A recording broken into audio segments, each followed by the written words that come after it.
Good afternoon. Good afternoon, ladies and gentlemen, in Phnom Penh and around the globe. Before we start, I have the pleasure to welcome with me here, joining online, people from all over the world. We have Borann from Cambodia, CEO of AMK Microfinance Deposit-taking Institution. We have Kaivu, MBL Technologies founder, who is joining from South Korea, if I'm correct. We have Makoto Takemiya, CEO and founder of Soramitsu, joining us online from Japan.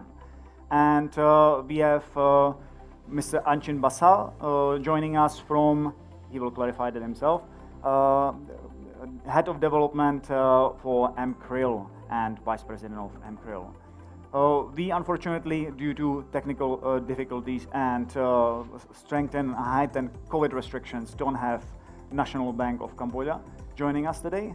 However, I believe that Mr. Makoto will be able to answer a lot of questions, as well as during the panel, during the keynote sessions 2 hours ago, an hour ago, you've heard from our very own Her Excellency Madam Seri, as well as we had Julian from Facebook Libra joining us too.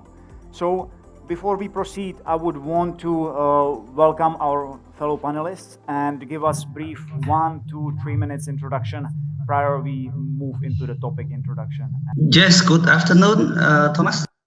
Thank you so much for having me, and it's my great pleasure to be in the panel with everyone around the globe. Good morning, afternoons, evenings to everyone. My name is Borann, CEO of AMK Microfinance. Okay, Thomas again. Good afternoon, everyone. This is KU. I'm the founder of MBL Chain, and also I'm the founder of TADA. And very nice to meet you all today online. Hi, I'm Makoto Takemiya. I'm the CEO and co-founder of Soramitsu. Soramitsu is a Japanese FinTech company that specializes in blockchain technology. And we were founded almost 5 years ago, and we've been working with the National Bank of Cambodia on the project Borann since 2017. And in addition to our work in Cambodia, we also work in several other countries, and even with public blockchain projects like Polkadot, PokerSwap, Sora, Filecoin. So we do quite a lot of open source development. And then we also work with enterprises. So it's great to be here today. Hi, everyone. This is Achin Bansal. I represent MKRIL over here.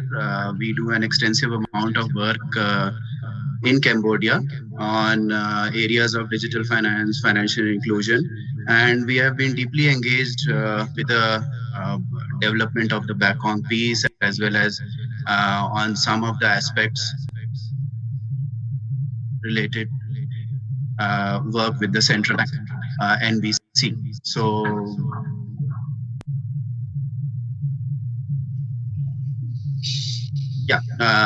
with NBC, including facilitating lending on the platform and how to incorporate it into the wider financial ecosystem. Thank you, gentlemen. Now let's go briefly into the topic of today's discussion. I think that it's important when we talk about digital proposition, digital currency trends. Even though while digital currencies and trends promote efficiency in exchange speed, continuity, and ultimately financial inclusion, it can also, in certain scenarios, certain situations, outcrowd bank deposits, raise perhaps banks' funding costs, and decrease investments in banking sector. However, despite these effects, introduction of central bank digital currencies often raises the welfare. Hence, central banks' digital currency propositions, CBDCs, would use digital token blockchain technology that we are supposed to discuss today to represent countries as an official currency. Unlike decentralized cryptocurrency projects like Bitcoin, CBDC essentially would be that ultimate representation. In today's session, we should be discussing the blend, the cross-band of centralization and decentralization. As I mentioned, we had today Madam Seri speaking. We have Makoto here behind Bakong as well. We had Libra representative, and those are slightly different roles and slightly different propositions. However, Volt is heading in one of those directions, and perhaps it is not even one or the other. Maybe it is somewhere in the middle. So, if we could today, during this panel discussion, possibly highlight how will people benefit from this proposition, how central banks should cooperate with private sector, how private sector can benefit and also help central banks and utilize the centralized currencies, how this can work together with decentralized currencies and decentralized systems. I think that all of you have a lot of to bring to the topic, and all of you might have slightly different perspective. So from K, we have, of course, proposition of utilizing decentralized system, and they will be able to explain what MBL does in ride-hailing applications, which is a very good use case of outside of typical financial sector. So when I would ask individually all of you, first talking about Cambodia, we became recently quite a leading example when it comes to Bakong. And because now people talking about us as a setting example for digital infrastructure network. How do you think, from your perspective outside, and all of you working in Cambodia and have businesses or involvement in Cambodia, how this one would shape either centralization or decentralization, how this would shape your business vertical? And how do you think that it will impact overall the financial ecosystem? Perhaps this one is a good opportunity to share more stories and a brief intro about what your company does when it comes to blockchain infrastructure and digital currency infrastructure. So I'll be, since probably you will have delay with this introduction from my side, I'll just tag you in the chat who we should hear first from. And maybe best option to open this is Makoto.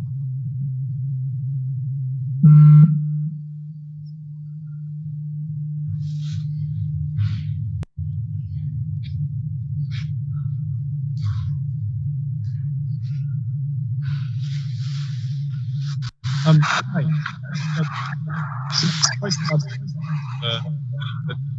That we're at.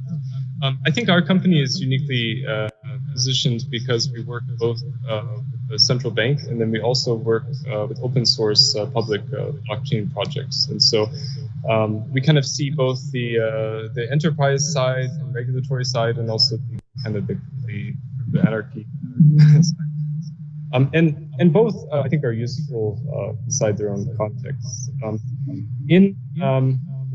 In the Cambodian space directly, cryptocurrencies, of course, are not allowed in Cambodia, which is interesting because the central bank is using blockchain technology.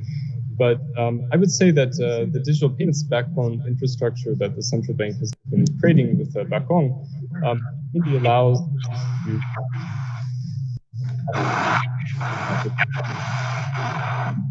quite a way to increase the efficiency for not only retail payments, but also things like trade finance in the future and other types of wholesale payments as well. But in Cambodia, of course, there's a big need for better retail access to digital currencies and digital payment methods. And that's why Bakong, I think, focused on retail beginning rather than focusing on corporations. But yeah, I've been very impressed by the rollouts so far. I've heard there's hundreds of stores in Phnom Penh that accept the Bakong payment system, and I think this will just continue. But what I'm really excited about is the payment providers that are integrating Bakong into their application, because this everyone who's already been onboarded with the company to have payments, instant digital payments in their daily life. And I think the biggest potential in Cambodia is really using this digital payments infrastructure for things like internet e-commerce that hasn't really existed up until now. So giving everyone access to instant and currently free digital payments that makes it really buy things online. And this will, this means that there has to be a Cambodian Amazon that's created as well, and also logistic features and applications also have to be built to support this. So it can be a real driver for the economy, especially this year has been very difficult with the COVID pandemic. But I do think that the digital payments infrastructure and maturity that it's bringing to domains like e-commerce can actually give new opportunities. So yeah, thanks for the very, very interesting.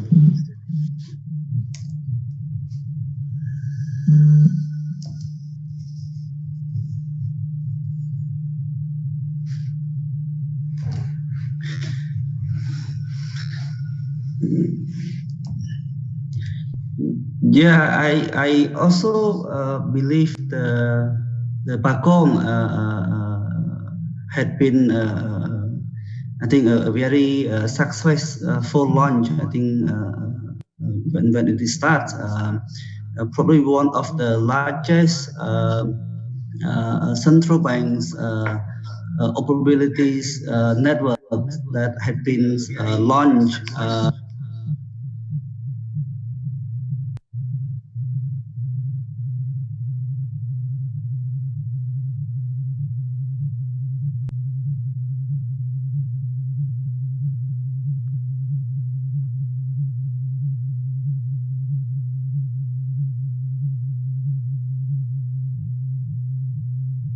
Borann, I think that you are muted.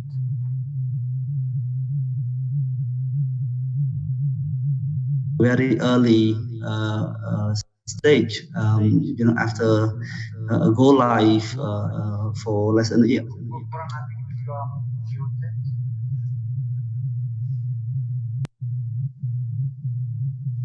Very early stage.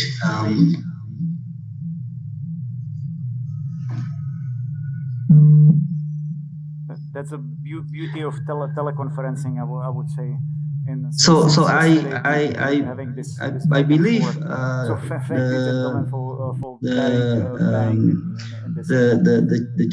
Bakong's platforms will actually continuously slow down the cost across the board.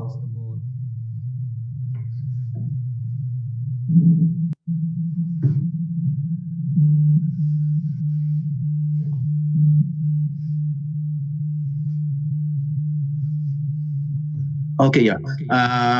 So I believe, we look at in our work at MCRIL, we often look at how the low-income customer or the financially partially excluded customer interacts with technology and with digital finance.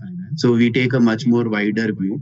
In that perspective, I would say, looking at Bakong, it has established a platform for greater and easy integrations across the board.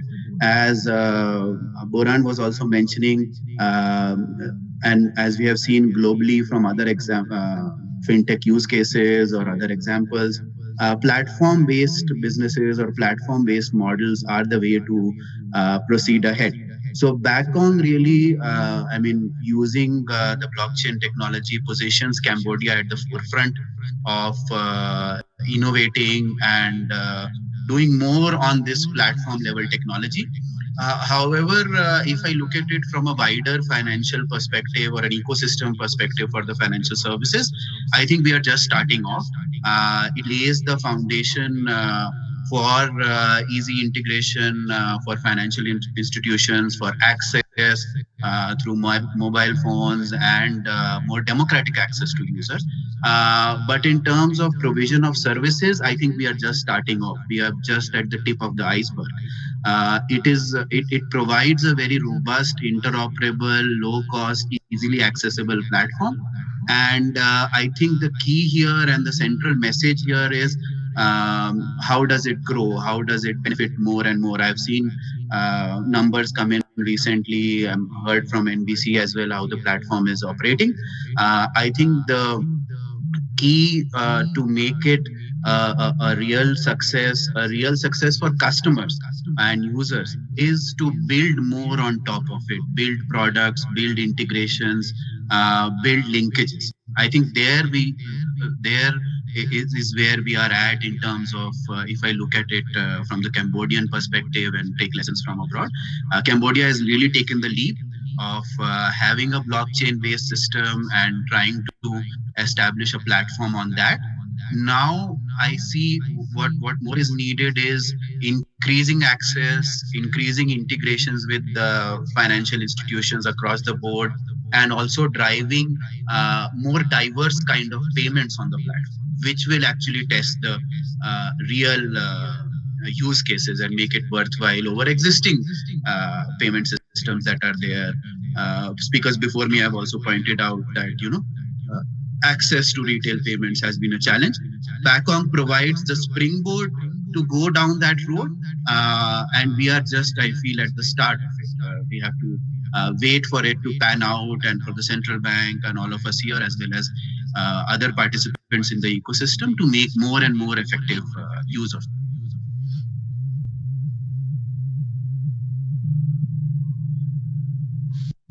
Thank you.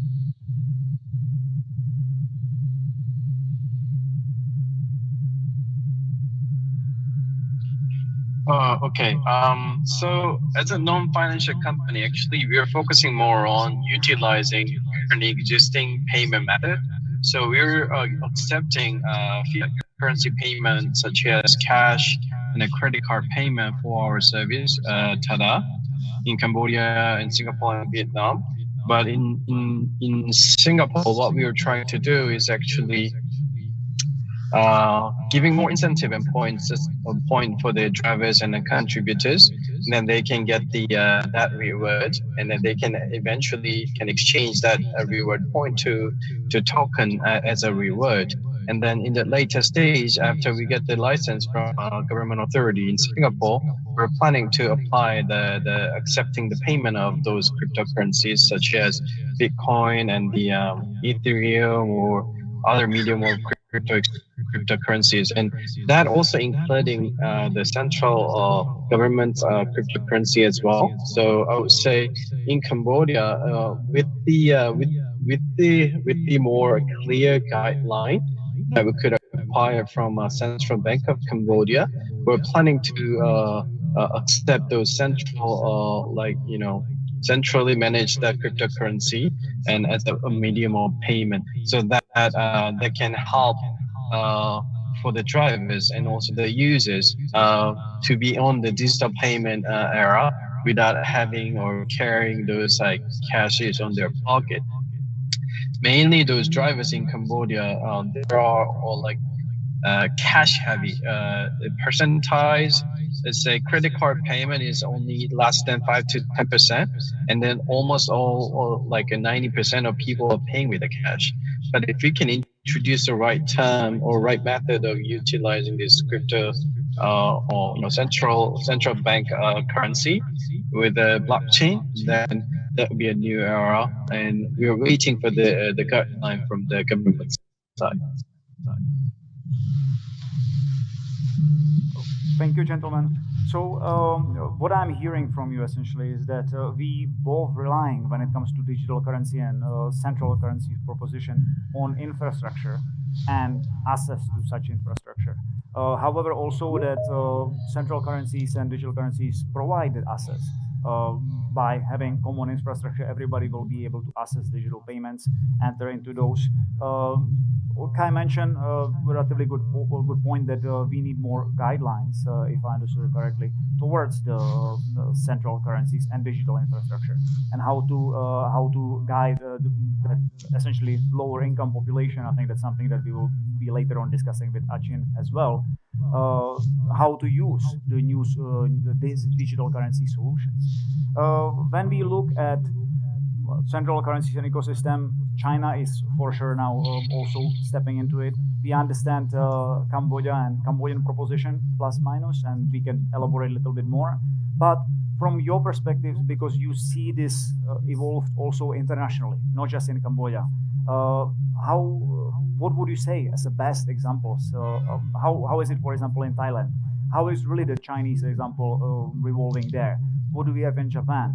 How can these examples that you see outside can be implemented towards the Cambodia?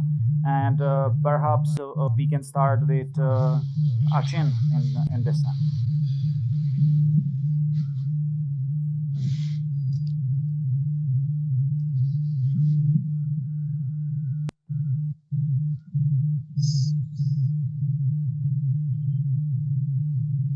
So from a global perspective, I see first is this whole, I would say, competition or turf war, or I don't know how to frame it, between central banks as CBDCs, central bank digital currencies, and other private sector initiatives who are also entering into the stable coin kind of area. I think that battle has yet to play out. China, as Tomas mentioned, has sort of taken a lead, but I also see many other central banks experimenting and holding. I've heard of at least 20 plus central banks doing digital currency dummy transaction or test transactions within closed environments. So this whole aspect of where countries are, I think China has taken a fair lead as of now in terms of publicly what it is doing. Japan and a couple of other countries in Asia are also, I would say, doing much more. A striking feature which I personally see over here is Asia, central banks in Asia are leading from the front on CBDCs. And most of the effort around private currencies, private stable coins, private digital currencies is mainly being driven from the Western world. That's the kind of way I see this being split currently as the state of play stands as of now. Where is it headed? I think none of us have the answer as of now. But I would just like to make a quick point over here. I think three main determinants are going to drive where we are headed in this whole conversation. One is cost. Second is access to users, as well as access to financial institutions to integrate and participate and deliver their services. And third is network. How big an acceptance network can any kind of CBDC or any private digital currency, private stable coin established on the market? I think that is what is going to drive the move forward over here.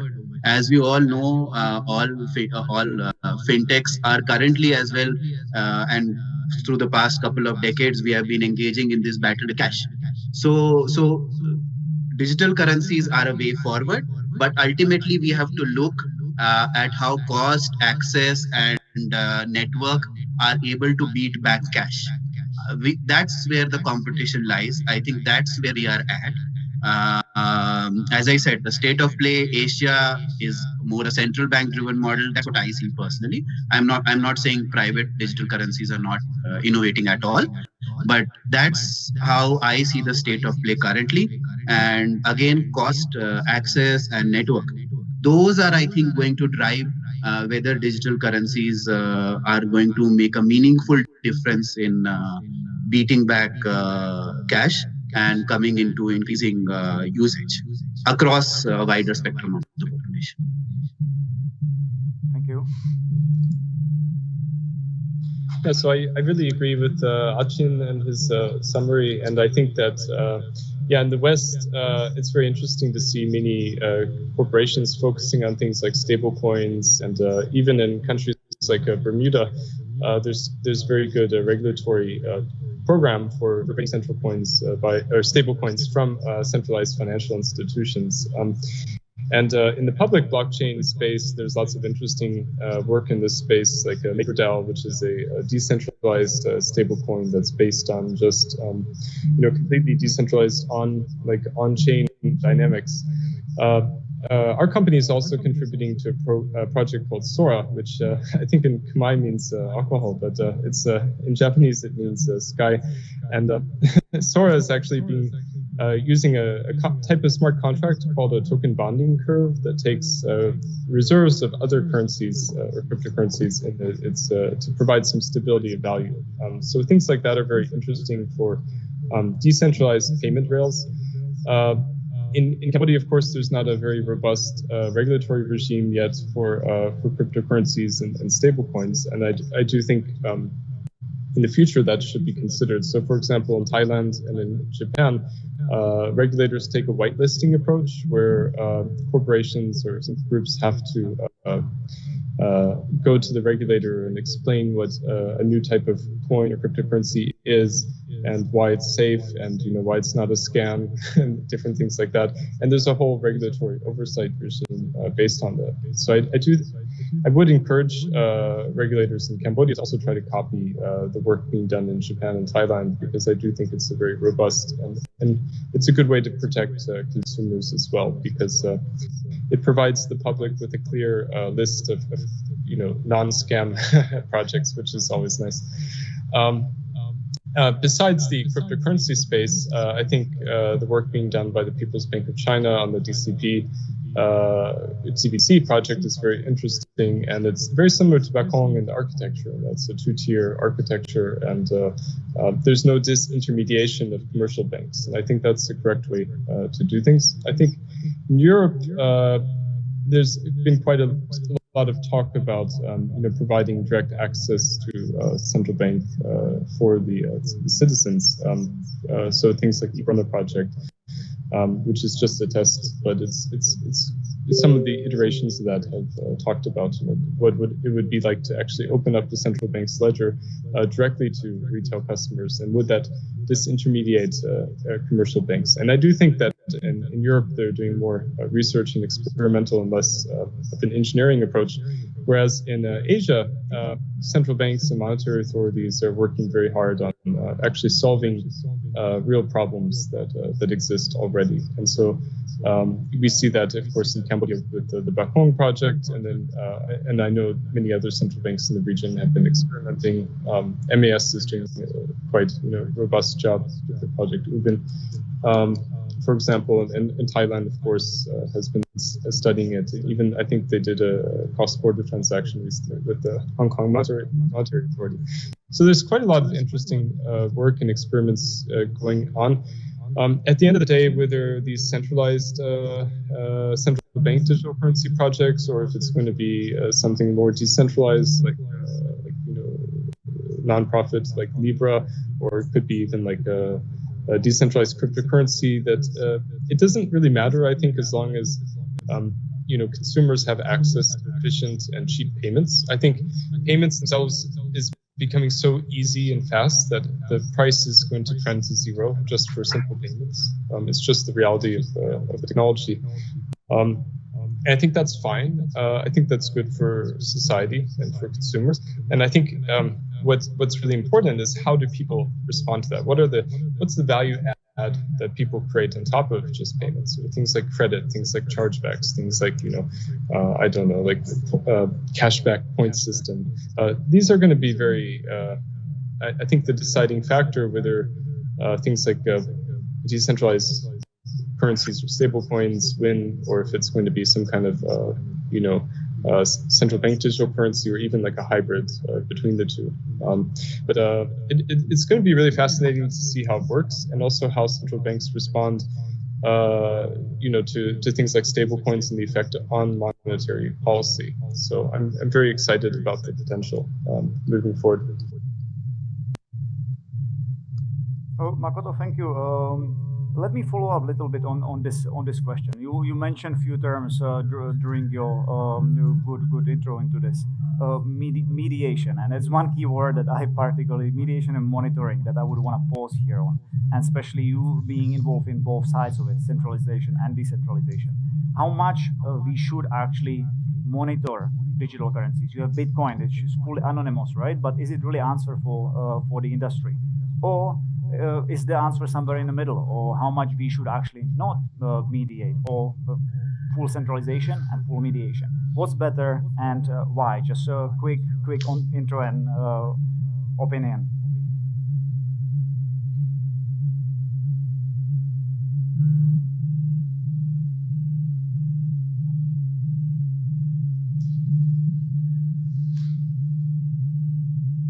Yeah, so yeah, that's, I think, a very good point.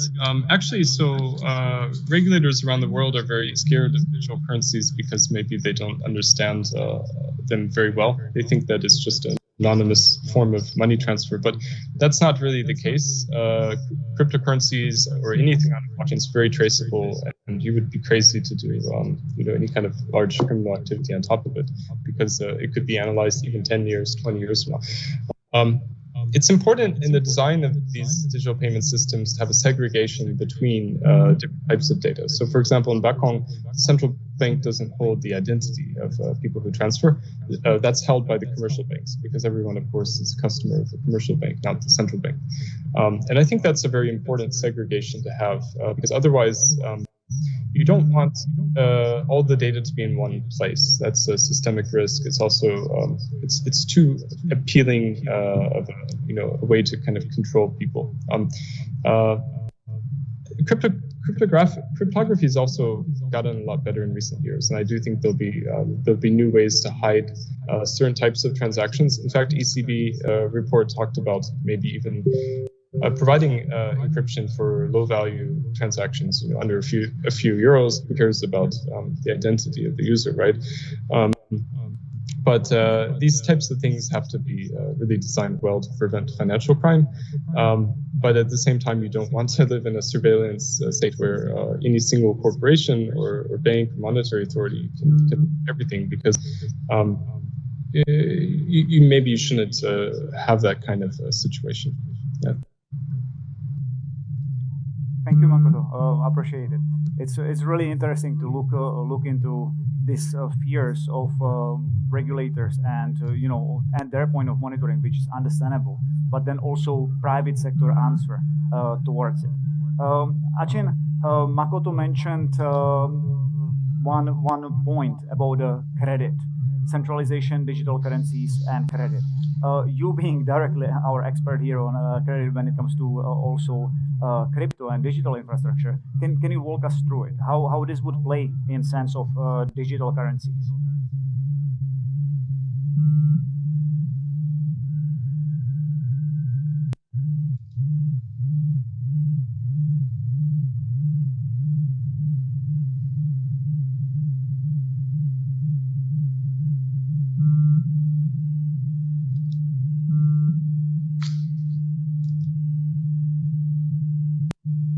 Yeah, let me restart again. So I'll pick up from where Makoto left off. So I think security and anonymization, and that is a concern. But I think that's not really true, and that's a misnomer which central banks, by experimenting and doing various pilots, are increasingly realizing. In terms of marrying digital currency to credit and credit access and those legs of the function, I think there are 2 or 3 points to consider over here.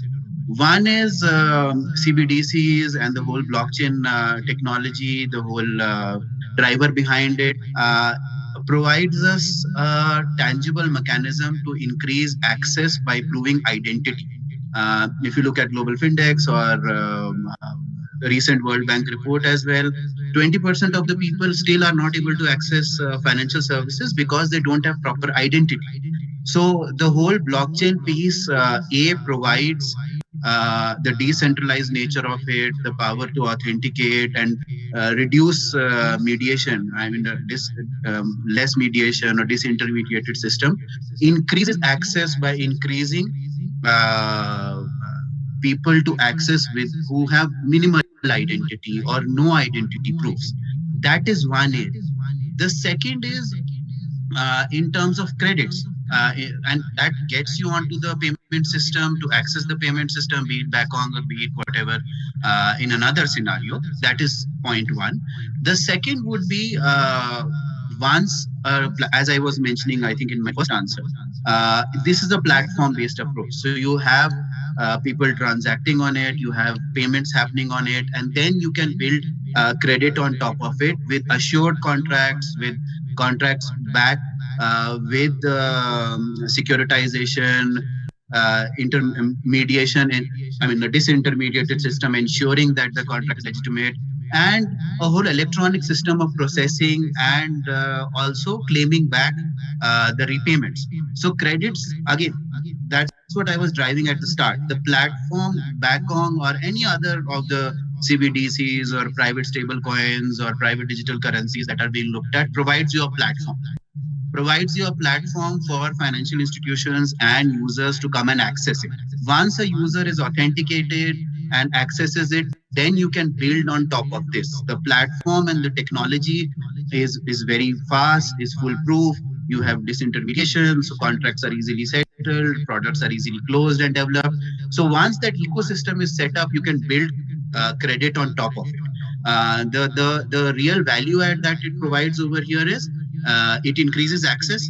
It provides a mechanism which through disintermediation makes contracts much more effective and much more easy to administer, much more easy to initiate as well as administer, and hence build not only credit. Credit is one part of it. Build other products also around it, right? So that's where I see the benefits coming. However, I would also like to point out there needs to be a fair road that has to be traveled around this. And I think Kay was mentioning it. There is some central bank or regulatory, I would say, push and prod required to experiment more around this. MAS is doing something in Singapore, Thailand also, a couple of other geographies where these kind of credit-based systems or credit delivery systems on digital currencies or blockchains are being tried in maybe controlled environments, sandboxes, limited pilots, those sort of stuff. So we are not there yet. It is more in the nature of what you can do.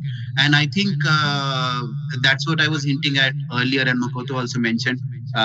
Asian central banks have taken a lead on it, and Cambodia also needs to build more on top of it to allow for these uses related to credit and other products on such a blockchain or digital currency platform. Thank you, Achin. Again, it's interesting to see once all of you blend that's what you have from outside and how this one can apply in Cambodia. And I'm happy to see that what we always bring back to the I think to that digital infrastructure. We have on the panel Borann, and AMK was one of first few financial institutions who used actually central currency. I should not be using currency, central infrastructure that we call Bakong. How this one affected and affects your business? How can other financial institutions and how can consumers learn from this? How did it change you, and how much you need to evolve going forward? Please share with us some insight.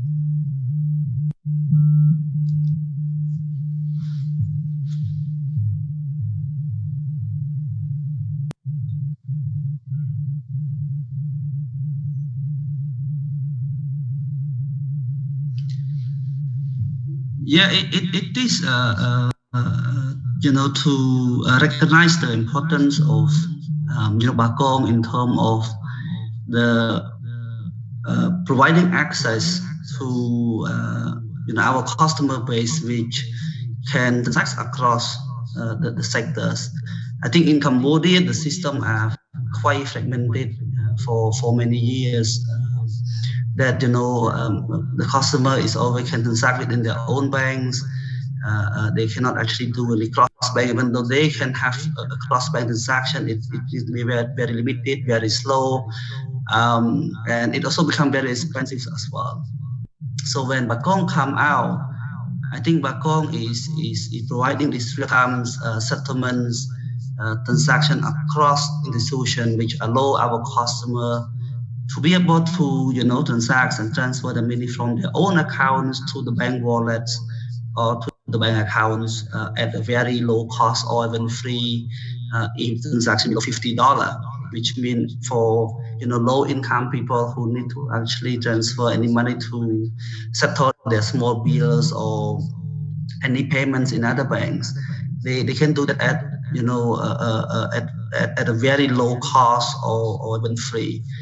And that, I think, not only leading to promoting the cashless societies and digital transactions, but also providing the ecosystems where customers actually don't need to have also multiple bank accounts, because I don't need to have my bank account with every bank to do transactions in. I can do transactions to anyone else in other banks which I want to do. That, I think, you a very different playing field within everyone in the sectors, and enable these payments, easy payments, real times, secure, lower cost.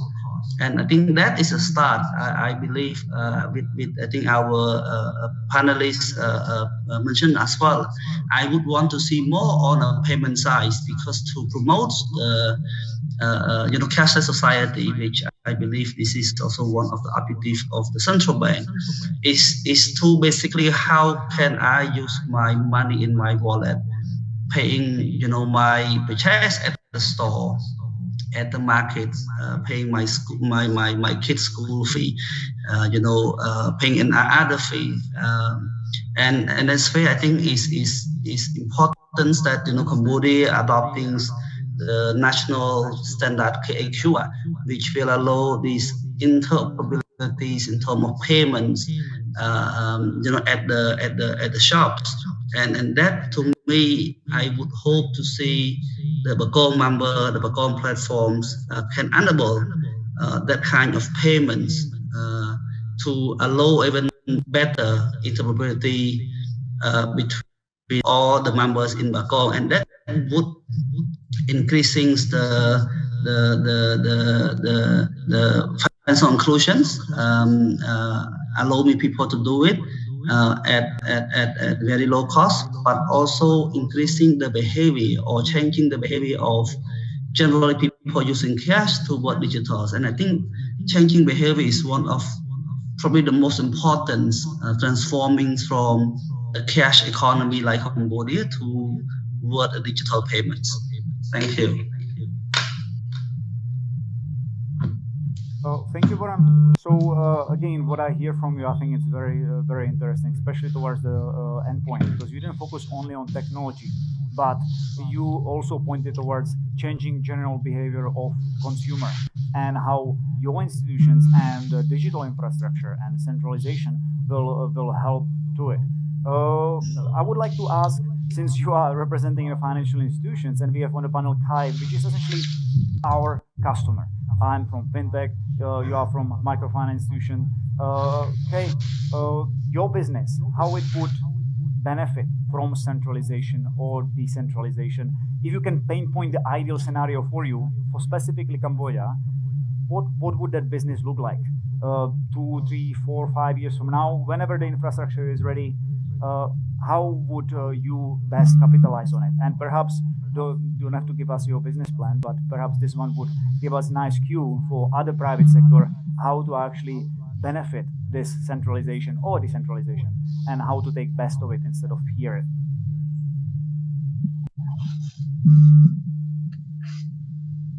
Well, actually, this is very interesting question, but in terms of the utilization of usage of, let's say, centralized cryptocurrency and the decentralized cryptocurrency, this is a very controversial question, but I would say we will take the benefit and we'll use both. So for example, let's say we're actually, like, there's gold. So the gold, some people actually hold a gold bar in their in their home, not the pocket. But nobody knows who's carrying those gold bar, right?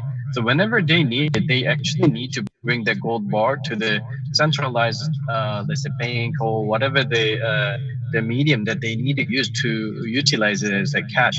And if they want to just make a deal with between individuals, they can just give this gold bar, right? Then nobody will know that this kind of deal. But I think this is a quite similar situation for centralized cryptocurrency and also the decentralized cryptocurrency. So if you want to utilize or cash it out for your own fiat, to utilize it for the fiat, you need to bring this cryptocurrency into the centralized, there's a crypto exchange or whatever the medium of that controlled by the government or any authorities. And if we do have a centralized cryptocurrency that we can utilize and build a system or service payment, then that can be kind of linked or connected through this one service, and then the people can easily utilize between each other. But in Korea, recently there is a movement that there is a tax. There is a movement of a tax for the cryptocurrency capital gaining, or let's say whenever we're using this cryptocurrency or changing into CAFT, then Korean government try to levy the tax to those the cryptocurrency holders. So this means that anybody can utilize a decentralized cryptocurrency, but that can be also linked to the centralized cryptocurrency. So by utilizing both sides, we can provide a good access to all those users and drivers. Then I think that will be the beginning that we can have a better connection, better utilization for every different use. Thank you, Kay. So I would like to, since I believe that we have 5 to 10 minutes to go, I would like to ask you a double question for both of you. If essentially we sit here as a private sector today, we work with regulators, but we also work with our customers and businesses on behalf of private sector. If we can ask anything from regulators to go forward, what would that be? How they can help us in order to sync up on that mission? And likewise, if we can ask anything from private sector, what would that be? What private sector can do in order to actually come a little bit closer and meet somewhere in the middle, rather than expect blue sky and then never reach any middle ground, never reach any compromise, and never being able to start. So maybe we can first hear from Makoto.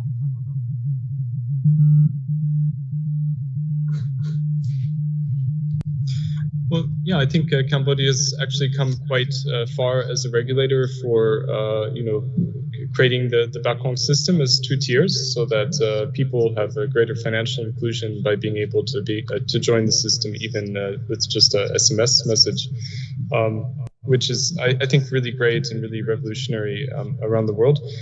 I think this could be probably expanded. I think that it would be really great to have greater clarity about who can access the Bakong APIs and what types of institutions. So things similar to what Europe has done with PSD2 and open banking. I think this is something that would be really great to kind of focus on. As far as other types of public digital currencies, I think, there needs to be a regulatory regime that can give people access to digital assets like, just Bitcoin or things like that. But at the same time, people have to be protected. And so I think that's where regulation and whitelisting of certain projects and regulation of exchanges it has to come in, I think. And Bakong actually makes very easy to potentially build this infrastructure in the future. From the private sector, I think people need to maybe think outside the box and try to see some of the opportunities of a system like Bakong.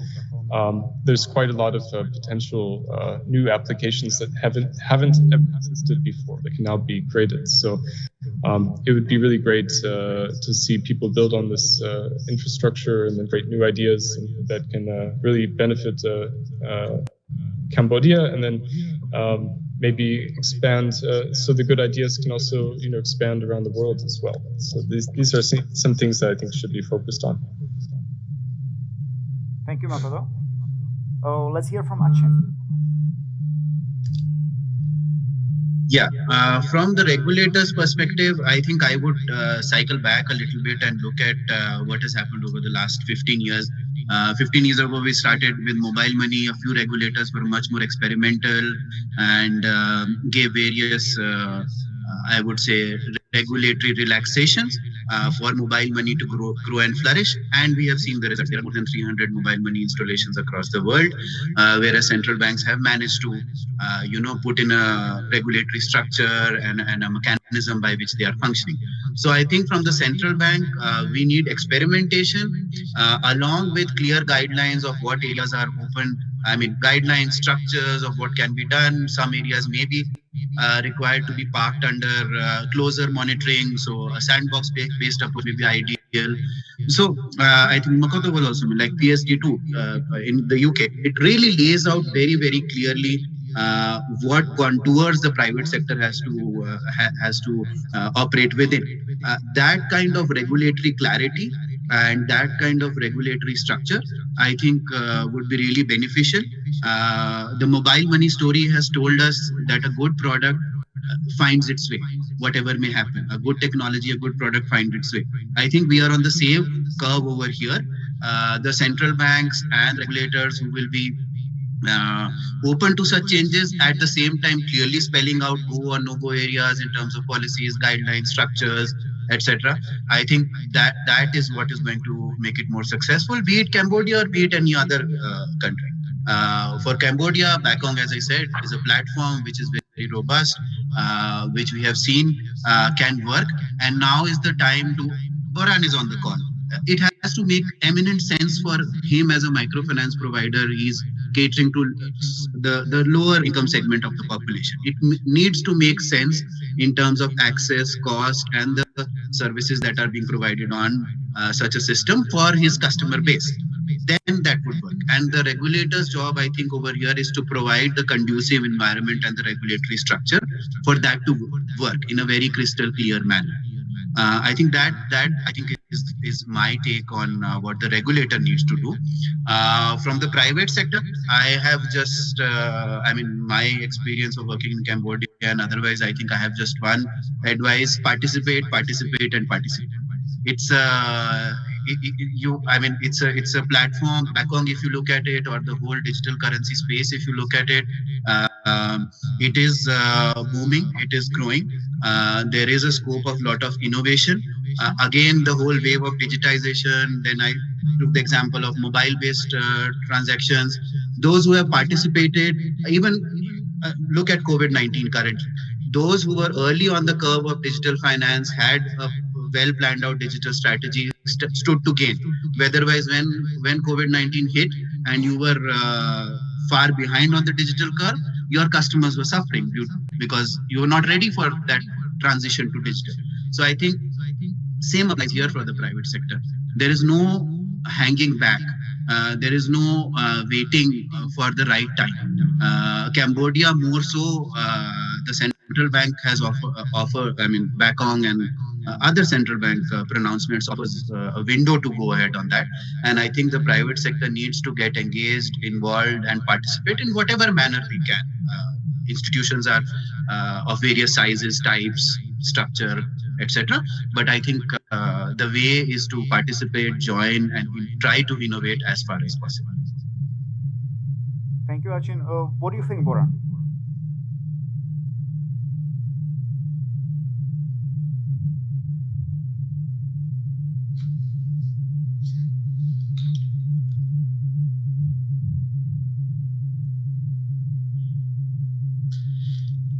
Yeah, I think I echo what had been, mentioned by Makoto and Achin. I think what I would add to additional point is, I think it's fair, how do we actually get those people to be part of the formal sectors? I think two things which is, I think probably the biggest challenges we have is, how do we onboard them at a lower cost? Because targeting low income people is expensive services from banking point of view. How do we actually be able to get them into the sector at the lower cost? So I would looking at digital ID example. How can government create or unify the ID to be a digital ID where it is accessible by a private sector like banking, financial institutions, to use it to verify the customers, to be able to allow them to be part of the systems at a very low cost. Second is on the AML KYCs. I think particularly, I think different countries would have different requirements, but I think one of the exercise to onboard any customer in a banking system is always KYC, and that is a high cost exercise. And I think it is important to have infrastructures, guidelines, the regulations, toward allowing this kind of digital onboarding process with probably lower value, low volume transactions, customer types to allow those low income people to be on board. And I think I also would looking at from a data security perspective, because I think the more we accumulate the data, the question is always how do we consume the data, how we use the data, what kind of ethical policies or requirement that we all as a banks or fintech provider or player, I think need to follow to ensure that the data privacy are not abused or used in improper way. And I think those are to me very important. One thing which I would want to thank you to our regulator. I think they are normally very open to try any new things. I hope and I believe I think that will continue in the future, which I think our regulators allow banks, financial institutions to pilot things, new product, new services, new idea in a control manner to understand how does it works and whether that can be scalable in the future.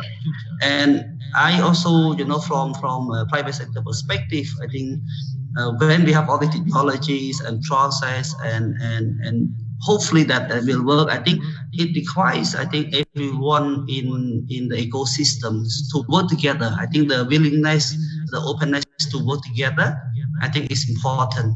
I think put Makoto as example. I think we see more and more. I think banks and FI will join. And I think that's the openness and willingness to join the platforms as well. And I think the more banks and financial institutions can join the platforms and willingness to open their customer to do cross transactions across the platform, I think that's where the technology start having benefits. Otherwise, I think technology would stand aside as technologies and would not get that benefit of technologies to the low-income populations, as we all want to get. So those are the few points I want to add in addition to what have been discussed. Thank you so much. Oh, thank you, Borann. Guys, I think that we are reaching the time. I wish that we have like 2 hours left more because I learned incredible amount of things. Also, it seems that Borann in his wrap up was actually sharing quite a long wish list, which shows me we are getting ready. Digital infrastructure, digital currencies are getting there. Cambodia is quite prominent in this space, but we still have so much more to do and so much work to do. But on the other hand, I think this one unlocks a lot of opportunities for both private and public sector to work on this proposition together and perhaps all find additional small niches in our businesses that will ultimately benefit us. So with that, I would like to thank you very much. Feel free to wave, say hello, and I look forward perhaps having a continuous discussion among us and among private and public sector as we go forward.